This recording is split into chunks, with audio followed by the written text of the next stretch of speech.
The day started like any other. People walked to work. Children played in parks. The sun was bright, and the skies were clear. No one saw the danger floating above them. High in Earth's orbit, a fleet of alien warships stood silent, black as the void, cold as death. They belonged to the Galactic Council, an alliance of powerful species that ruled half the galaxy. And today, they had made a choice. Earth would burn. There were no warnings, no messages, no demands. Council had already decided Earth was too wild, too brave, too different. And worst of all, it would not bow. At 10:43 a.m., first beam hit. A red flash lit up the sky over New York. Then silence. Buildings melted. Streets turned to glass. Millions vanished in a blink. People looked up, confused, terrified. And then came the second strike. Tokyo, Paris, Cairo, Rio. City after city vanished in flame. The people of Earth didn't understand what was happening. There was no enemy to see, no war to fight. Only fire falling from the heavens. Panic swept the planet. News reports showed blurry images of massive alien ships. Governments tried to respond, but communication centers were already gone. Satellites fell from the sky. Electricity died. The internet went black dot within 1 hour. The world was quiet, but deep beneath Antarctica, under miles of ice, something stirred. In a hidden bunker, powered by its own systems, General Elena Reyes stood before a dark screen. She was one of the last military leaders still alive. Her face was pale, but her voice was steady. Activate Ember Protocol. The soldiers around her froze. One whispered, "That project is not ready, ma'am." Reyes didn't blink. "Doesn't matter. Earth is gone. We don't wait." She turned to a metal console and placed her hand on a scanner. A small red light blinked, then turned green. Somewhere far above, a signal left the planet. A simple message sent into deep space. Awaken. In the dark corners of the galaxy, forgotten machines came to life. They were Earth's last hope ships built in secret during the last Great War. They were called Embers because they were meant to stay hidden, asleep, waiting for a day no one hoped would come. That day had come. In the blackness of a distant moon's cave, a large metal shape rumbled. It looked like a mountain, but it moved. Lights flickered on its surface. Its engines glowed. The ship's name appeared, carved into old steel, HSS Retribution. One by one, other embers joined. Some were slow, some were broken. But all of them were angry, and they remembered Earth. Meanwhile, above the Earth, the Council fleet watched the silence below. To them, the mission was a success. One commander, a four-eyed alien named Voctal, smiled as he viewed the dead planet. "So weak," he said. "They didn't even fight." Another officer, younger and nervous, looked at him. "Do you think it's over?" Voctal laughed. "We ended them. Humans are done." But far in the background of their screens, a blip appeared. One tiny signal, too faint to notice, unless you were looking. Back in the bunker, Reyes stared at an old photo of her family. Her hands shook. They were gone. Like so many others, she whispered to herself, "We gave them peace. We gave them trade. We asked for friendship." Her eyes narrowed. "They gave us death." A soldier walked up. "Ma'am, we have confirmation. The Ember fleet is waking. It will take time, but they're coming." Reyes nodded slowly. "Let them know. Earth still breathes, while we remember." Across the stars, whispers began to rise. In distant space stations and colonies, people heard. What happened to Earth? Some were afraid. Some were silent. But the smart ones, they waited because they knew one thing. When humans lose everything, they become something else. Not victims, not survivors, weapons in the fire. Earth just tasted would soon be returned beneath Antarctica's frozen surface. A small group of humans stood in silence. The bunker was deep. No light from the outside world could reach it. Thick walls protected it from anything above, even the alien weapons that had burned Earth's surface. General Elena Reyes stood in the center of the war room. Around her were officers, soldiers, and scientists, what remained of Earth's command. No one spoke. No one cried. The walls were cold, but the silence was colder. A giant screen showed a map of Earth. Red dots covered it. Destroyed cities. Lost continents. Human life was almost gone. A voice broke the silence. "Ma'am, global population has dropped by 83%. Reyes closed her eyes for a moment. She didn't ask who was lost. She already knew. Her family, her friends, her world gone. Another officer spoke. "Project Ember is online. The fleet is waking?" Reyes nodded. "Good. Tell me their numbers." 17 ships so far. More are still hidden, but they need time to power up. Some are damaged. Some need AI repairs. We're estimating full fleet strength at 34 warships. 34. She repeated quietly, and the council sent how many? Over 200 ships, General. The room fell silent again. 34 against 200. Broken warships against a perfect fleet, it didn't matter. They were all Earth had left. Reyes walked to the center table. 3D map of the solar system floated above it, small red triangles. Marked council ships still in orbit? "Where are they now?" she asked. "Most remain above Earth. Some move toward Mars. They think we're finished." "They think wrong," Reyes said. Her voice was calm, but something burned behind her eyes. She had led soldiers into impossible fights before. She had lost people, but this was different. This wasn't a war, it was revenge. Thousands of kilometers. Away, deep in space, the Ember fleet slowly came to life. Each ship was a giant of steel and fire. They were old, yes, but not weak. Built during Earth's last war with alien raiders, these ships had been hidden away in secret places, waiting for a threat just like this. Their names lit up in red across the blackness. HSS Retribution, HSS Vengeance, HSS Broken Sword, HSS Night Howl. They were more than machines. Each ship had an AI mind trained for war. These AIs were not friendly. They had been designed to think like warriors, not diplomats. And now, they had one mission: make the council pay. Back in the bunker, Reyes watched as a new signal appeared. On screen, a communication request. The room froze. "Is it from the council?" an officer asked. "No," Reyes said. "It's from the Ember fleet." The signal opened. Low mechanical voice filled the room.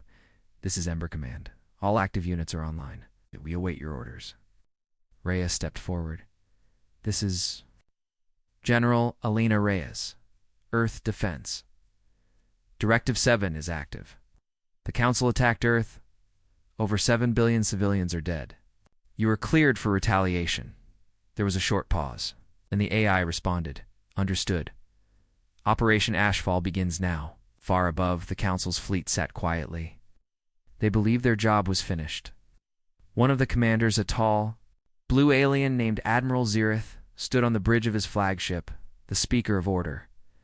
"We crushed their world. They won't return," Zirith said, sipping a glowing drink.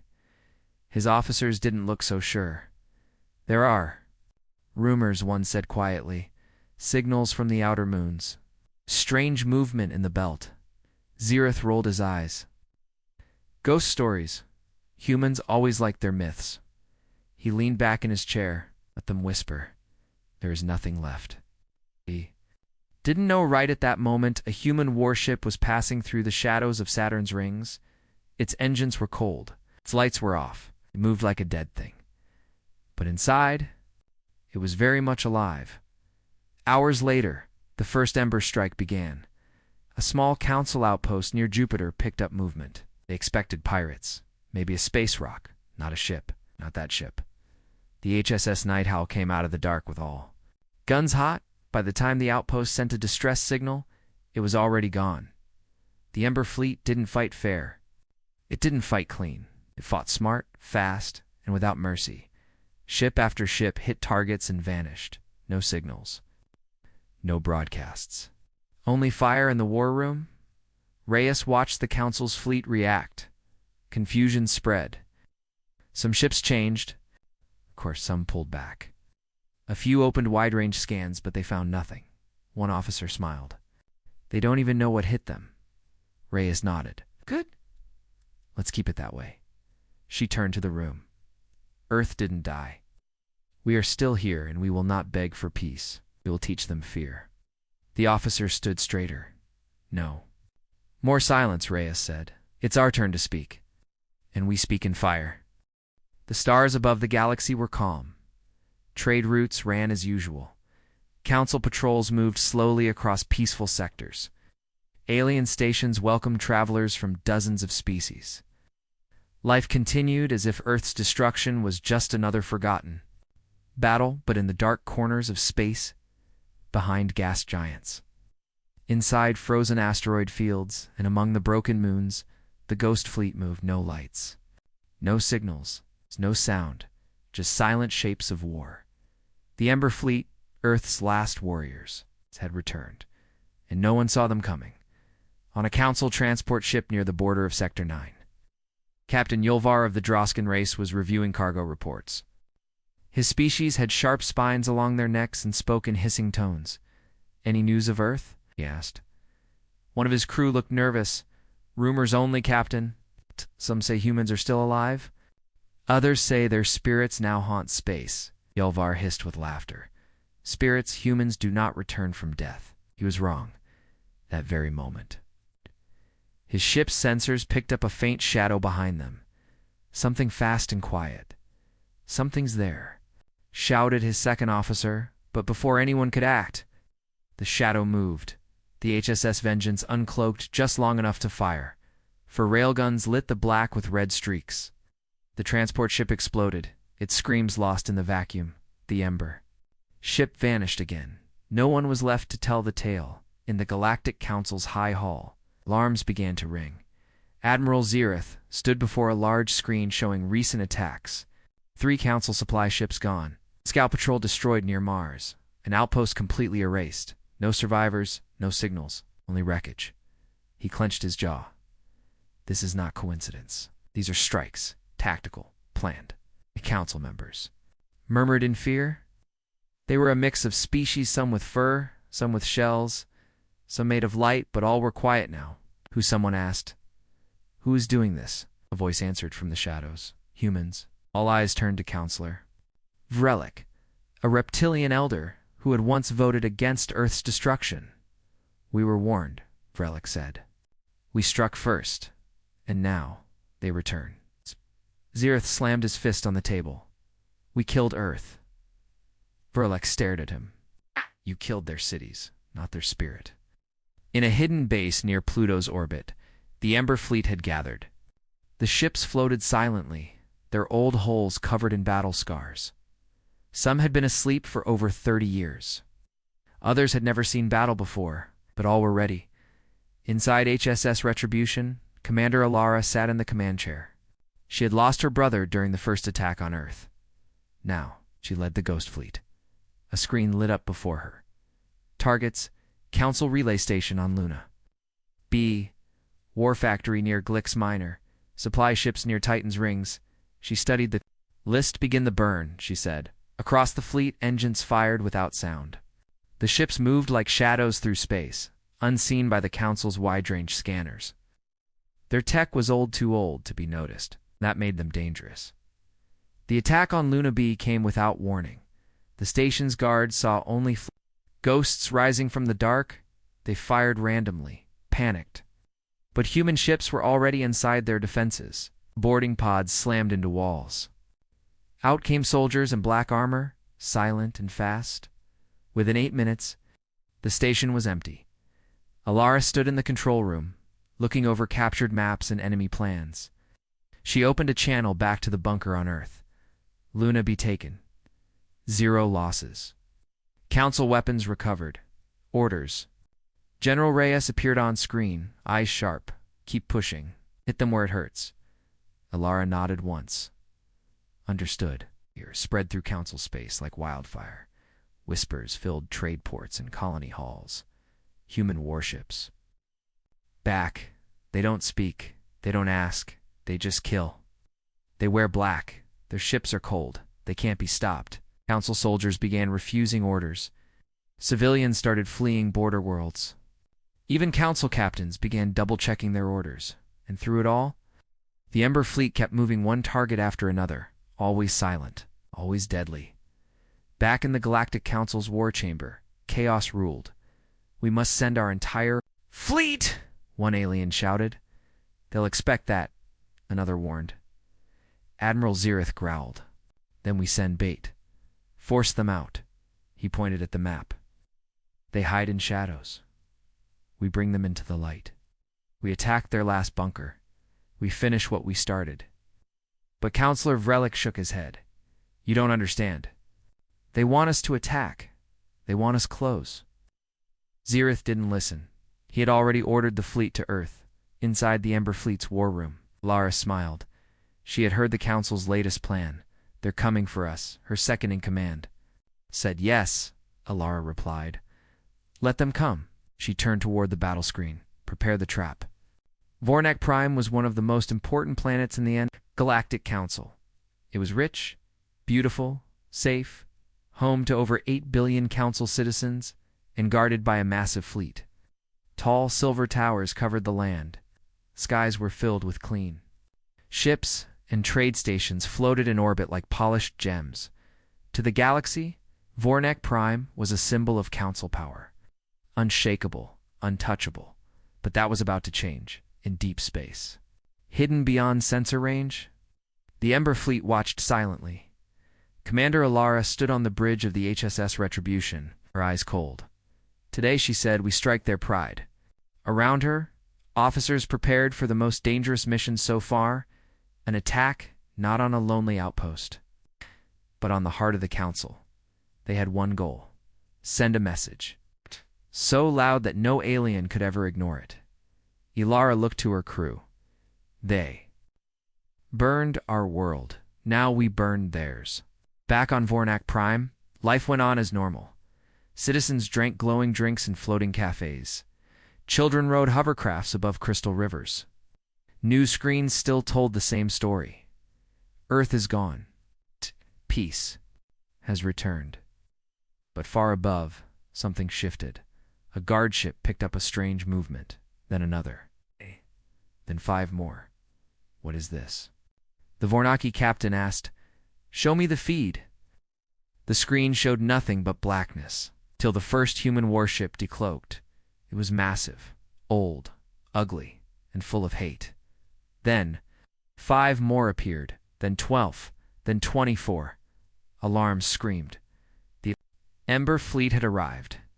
HSS Vengeance moved first. Its plasma cannons lit the sky, striking a defense platform in orbit. The explosion sent flaming debris crashing into Vornak's upper atmosphere. Panic began instantly. Sirens blared. Citizens screamed. Council forces scrambled ships from orbit, but the Ember fleet was already tearing through them. The humans didn't care about victory. They cared about pain. Each Ember ship picked a target and attacked with everything it had. Orbital docks, military satellites, city shields. Every piece of Council pride was torn apart. Down on the surface, people looked up and saw fire falling from the sky. The Council had told them Earth was destroyed, that humans were weak, that peace would last forever. Now, they saw black human warships flying low, dropping precise strikes on military command towers. They saw statues of Council heroes crumble under railgun fire. They saw fear in the main Council. Control Tower, High Commander Drazik roared, "Send in the planetary fleet. Kill them all." But it was too late. Council ships were well-made but slow, clean, and over-designed. They weren't built for surprise war. The Ember fleet had no rules. They used old stealth tech, hacked communication systems, even launched drone bombs disguised as garbage. For every Ember ship lost, 5 Council ships went dark, in the middle of the chaos. HSS Broken Sword flew straight into the capital's upper shield line. It had only one goal: crash through and detonate inside the defense grid. Its AI. Pilot sent one last message to Alara. For Earth. For the fallen. And then it hit. The explosion shattered the capital shield. The sky turned red.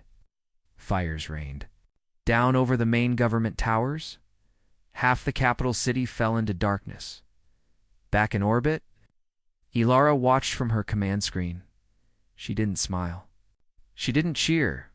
She simply said, "Vornak Prime is no longer safe." Let that echo through the stars. Her second in command nodded. "They will respond hard after this." "Yes," Ilara replied. "And when they do, they'll walk into our fire." Hours later, news of the attack spread across the galaxy. Planets that once mocked Earth fell silent. Leaders who voted to destroy humanity now ordered new defenses. And in dark corners of the galaxy, rebellions began to whisper, "If humans can fight the Council, maybe we can too." On Earth, in the Cold War bunker beneath Antarctica, General Reyes watched the battle reports. Her face was still and quiet. An officer whispered, "They did it. Vornak Prime is in ruins." Reyes nodded. "They took our peace. So we took their pride." She stared at the blinking screen. "And we're just getting started." Far away in the Council's secret high chamber, the leaders screamed at each other. "Why didn't we send more ships? You said Earth was destroyed. They were animals. How did they come back?" No one had answers. No one had a plan. Only Counselor Vrelick, the old reptilian, remained calm. "I told you," he said. "You made a mistake. Now you bleed." The Council's grand chamber was no longer calm. Once, it had been filled with proud voices and shining robes. Now, it echoed with fear. The attack on Vornak Prime had shaken everything. No one felt safe, not even the leaders of the Galactic Council. Counselor Vrelick, the old reptilian, stood at the center of the storm. "You didn't just strike Earth," he said. "You provoked something older, deeper, something human." Admiral Zirith, face pale and fists clenched, growled, "Back, they are insects. We'll crush them." Vrelick shook his head. "Crush their homes. Now they fight like ghosts." And somewhere in the shadows of space, those ghosts were watching. Inside the HSS Night Owl, Commander Ilara sat in silence, eyes focused. On a spinning hologram of Council space, dots blinked each, one a target, a fleet, a fuel depot. Earth's spy satellites had died in the first wave, but humanity had backups. Hidden probes, captured enemy drones, even hacked signals from Council ships. Now they had maps, weak points. Ilara didn't just want war. She wanted to understand the enemy, to know how they moved, how they thought, what scared them. She turned to her officers. "We've seen their pride. Let's find their fear." Aboard a Council dreadnought near the edge of Sector 5, Commander Yeltharn was drinking spiced wine in his quarters. His ship was top class, his crew well-trained. He had no fear of humans. Earth was broken, the Ember fleet, just leftover machines. Until his console blinked. "Unidentified transmission detected," said his ship AI. He frowned. "Show me." It was just one line. "We see you." Stood up sharply. "Source," the AI responded. "Unknown. No signal trail. No energy spike. No origin." Then the lights flickered. Then the gravity shifted. Then the outer hull screamed. Before he could even give an order, the Ember fleet struck. HSS Vengeance came in from the left, silent and fast. Its twin railguns fired straight through the Council dreadnought's engine core at the same time. HSS Silent Path disabled the communications tower with a precision EMP shot. No distress call, no warning. In under 6 minutes, was torn apart and drifting. Back on Earth, General Reyes received the report. She didn't speak. She only marked the target off the list. Another Council weapon dash gone, in the Council's data center on Solari 3.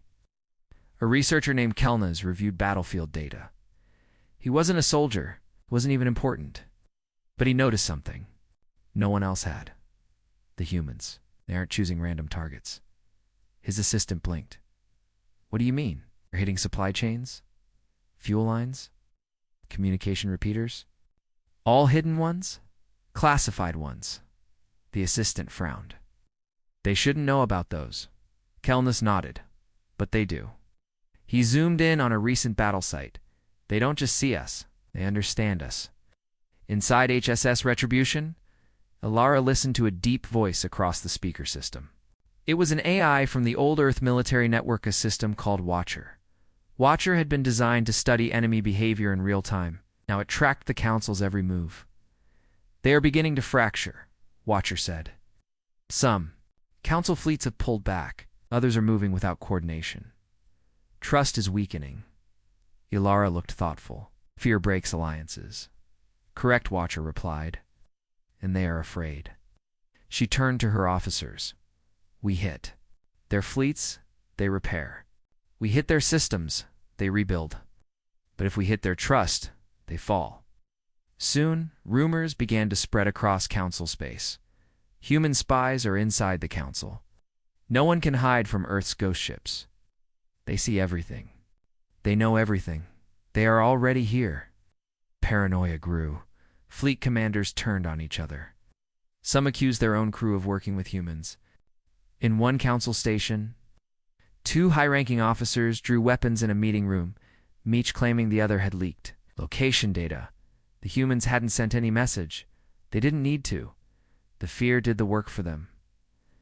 On Earth, deep in the bunker, Reyes listened to a private report from one of the Ember captains. Council morale is dropping fast. Their soldiers are confused. Their leaders are panicking. Our shadows are doing more than our guns. Reyes nodded. They thought we were animals, she said. Now we are their nightmares. Back on Vornok Prime, a secret meeting took place. It wasn't the full council, just a few survivors. They had no robes now, only fear in their eyes. One elder whispered, "We have to talk to the humans, ask for peace." Zereth slammed his hand on the table. "No, we finish them before they finish us." Another counselor stood. "How? We don't even know where they are." Silence. Because that was the truth. The Ember Fleet had no base, no homeworld. They were ghosts.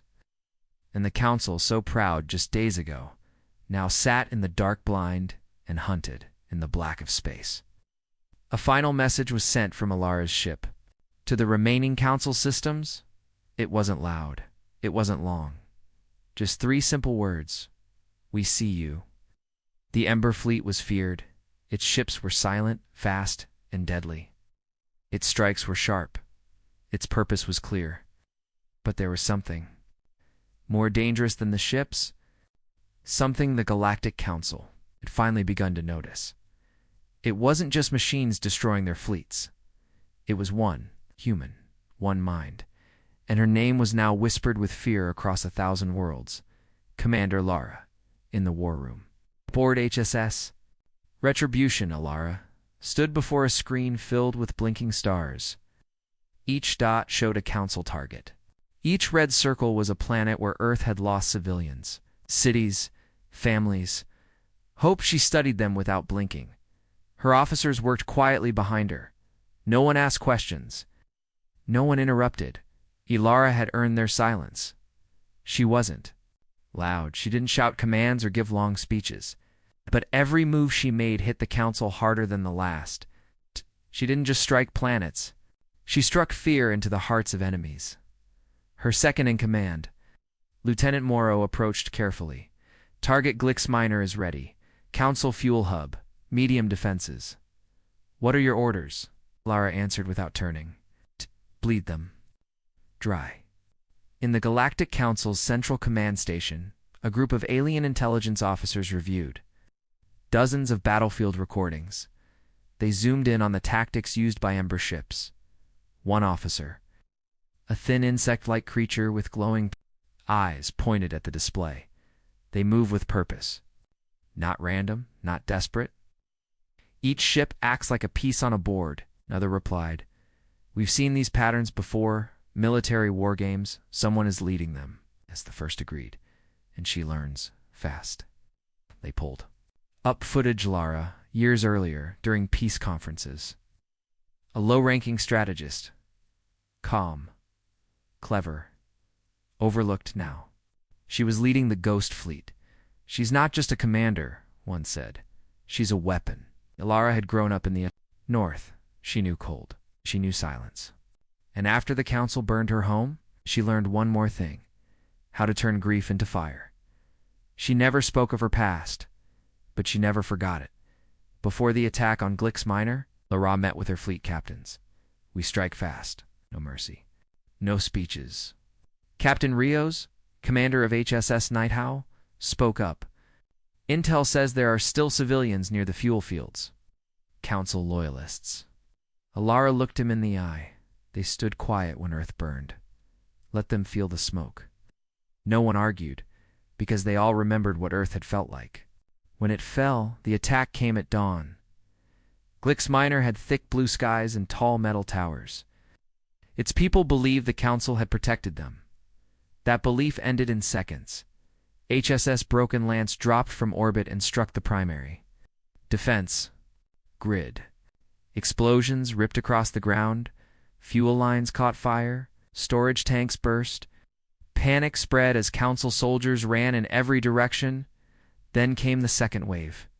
Drones, railgun rounds, plasma fire. By the time the Ember fleet pulled back, the sky above Glix Minor was black, and Commander Ilara had sent one message to the Council: we are not finished. Councillor Vrelick stood in front of the high table. The secret meeting of what little leadership remained. She is not destroying your empire with force, he said. She is cutting out its heart. A furry councillor shouted back, we have more ships, more weapons.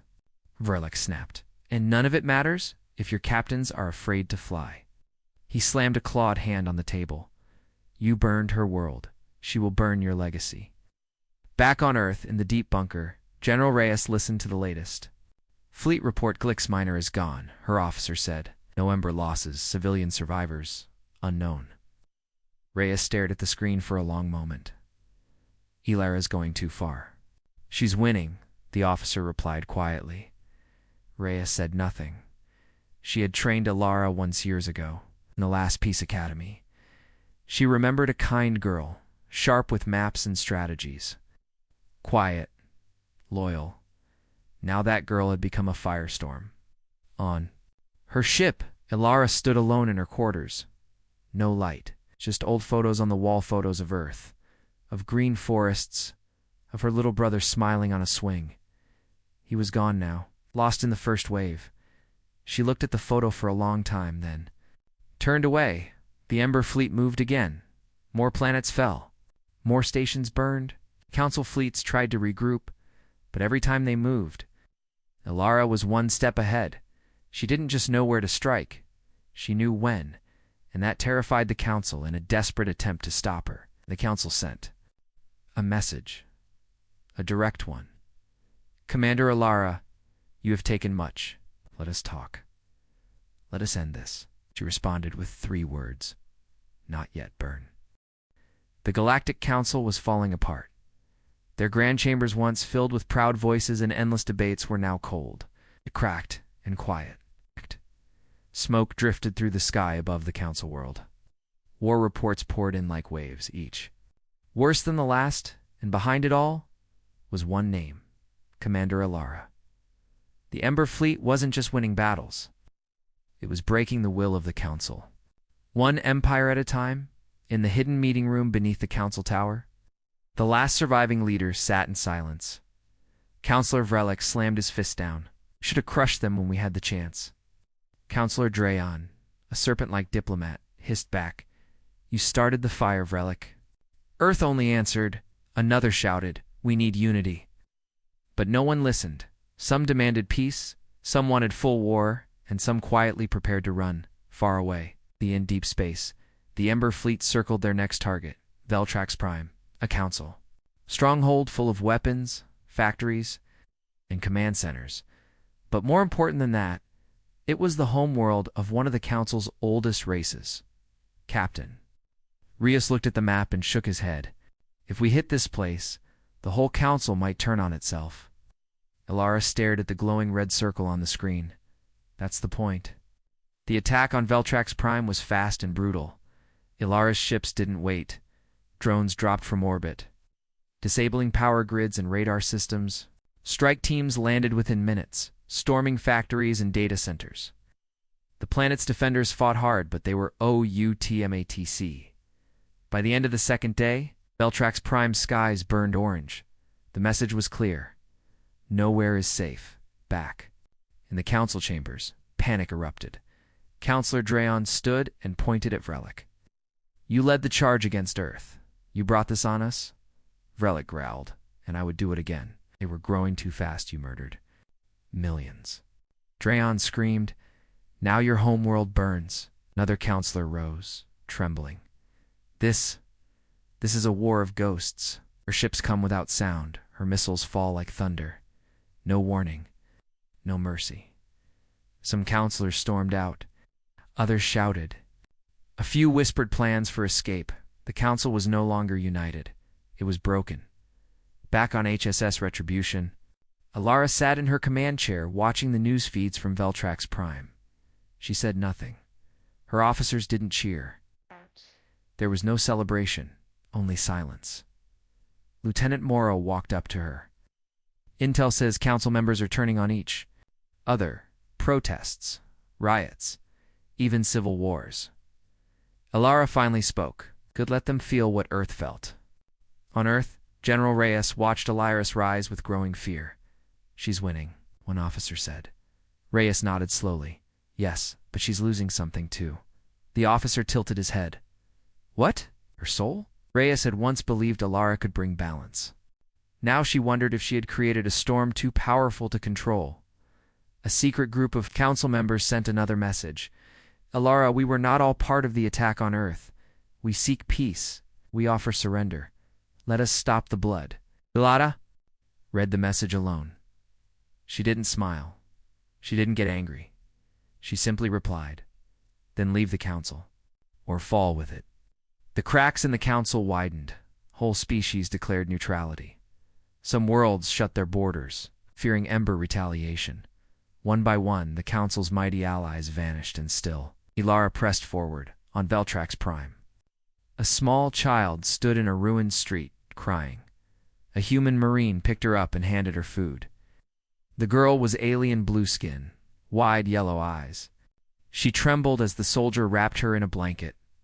Back on the ship, Alara reviewed the footage. For a brief second, her eyes softened. Then she looked away. The Ember fleet was no longer just Earth's weapon. It had become the galaxy's. Judgment 4. Every child lost on Earth, a city fell. For every lie the council told, a truth burned bright in the fire, and far in the shadows, deep in space. Something darker stirred. The council wasn't the only power in the stars. Others had watched Earth rise. Others had stayed quiet during the war. But now they were listening. The stars were quiet. The council was broken. Once proud worlds now stood silent, their leaders gone, their flags lowered. Cities still smoked. Skies were still dark. But no Ember ships hovered above. The war was over, and yet something was wrong, because fire doesn't vanish. It spreads, Commander. Alara stood alone at the edge of the observation deck on the HSS Retribution. Her eyes stared into the deep, endless black of space. She had one. She had burned their fleets, destroyed their lies, and broken their power. And now there was only silence. A message arrived. It was from Earth. General Reyes Alara, the council has surrendered. Some have fled. Some want to rebuild. Come home. Let's find peace now, please. Alara didn't reply. Not yet. In the ruins of the council's homeworld, diplomats met in secret halls. What was left of the old order whispered of rebuilding a new alliance. But without Earth. We need a wall between us and the humans, said one elder. Their fleets bring ash, not order. But another whispered, but what if she comes back? Everyone fell silent. They all remembered Veltrax Prime. They remembered the burning moons. They remembered the voice. Let justice fall like fire. Lara stood in the war room watching the map of the galaxy. Red dots marked the council's destroyed colonies. Yellow ones showed the last planet still untouched. Behind her, Captain Rio stepped forward. They've surrendered. We did it. Earth is safe. Alara turned to him. Safe. For how long? He didn't answer. She spoke again. You saw what they did. They spilled Earth's blood and laughed while it burned. If we let them live, they'll rise again. But if we keep burning, Rio said slowly, we become like them. Her jaw clenched. Her fists shook. But she said nothing. On Earth, people were celebrating. No more fear, no more silence. The skies were clear again. But in quiet corners, people whispered, was Alara coming home? Would she stop now? Or had war become her purpose? Child, standing near the old Earth memorial, asked her mother, did we win? The mother looked to the stars. I hope so. Far beyond Earth, in the distant reaches of the void, a message was sent, encrypted, old tech, hidden under thousands of dead satellites. It wasn't from the Council. It wasn't from Earth. It was from the Wachurza. Secret power even older than the Council itself. Earth has risen. Its phase have awakened. Phase 1 is complete. Number 1 knew who received the message, but someone did, and they were watching. Alara finally called Earth. Reyes appeared on screen. Older, more tired than before. Alara, she said softly. It's time. Alara nodded once. I know. Reyes looked at her carefully. Do you? Alara hesitated.